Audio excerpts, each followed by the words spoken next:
Israelis are fun. Israelis are loud. Yes. Israelis are a different kind of loud than like Americans. They're Israelis much more are like fun loud. excited about like conversations. Americans are just like rude. The Israelis can be a bit rude. I am here to play in the Maccabi game. We play softball. Oh, cool. Yes. I'm gay too. I'm kidding. But I am. Sorry. Was it rude?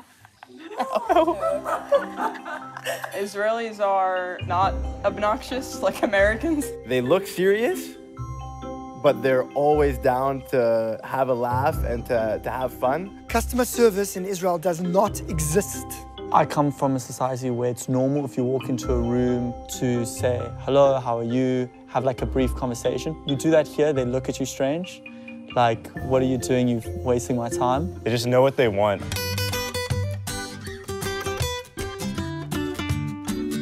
Actually interviewed or interrogated at the airport for 3 hours and strip searched and all my bags went through in my phone. Security was strict. Also the interrogations, of course, where they ask you like, what are you going to do? Do you keep kosher? Who are you going to see? You celebrate Jewish holidays? Where do you know each other from? Also, a lot of people walking around with guns.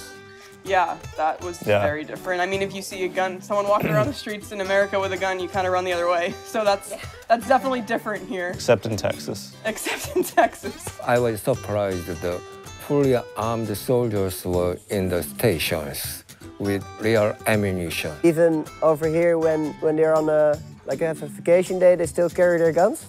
I feel safe in Israel. From a security perspective, I feel safer than anywhere else in the world. Oh, it's expensive. Yeah, but so expensive. 10 euros for a beer expensive. Maybe the most expensive country I've ever been to in the world.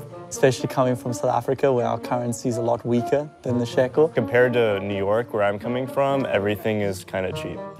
One of the things that I think surprised me is it's a much like later culture, and so like everything happens like later in the day. Like the day starts later, like people go out later, people eat dinner later. At home, I'm normally eating dinner like 6 o'clock-ish. Last night, our reserved time was 9 o'clock. The food in Israel is tasty and healthy.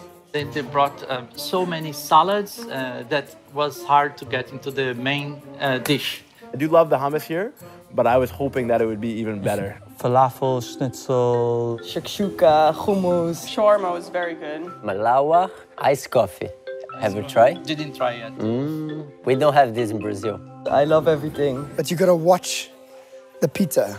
It's amazing to me that every single day of the week here, like people are out, people are partying every single day. Here is a good place to go to parties and to find festivals in the desert, make a zula and party. It's a big party every Thursday in the shuk of Jerusalem. I have never seen anything like that. The train, the buses from city to city is very clear and it's a good price, it's organized. So Saturday I wanted to take the train to go to Netanyah, impossible. Take the bus, impossible. I wanted to eat out for lunch. Every restaurant was closed almost, so we had a hard time on Saturday. Everything has to go so fast and so it's sometimes too much stress, you know? Being in a taxi is very like nerve-wracking. I feel like the streets are always jam-packed, filled with people and cars, and it's just like very chaotic. Will you come back? Definitely, yeah. And you have את Israel. Yay!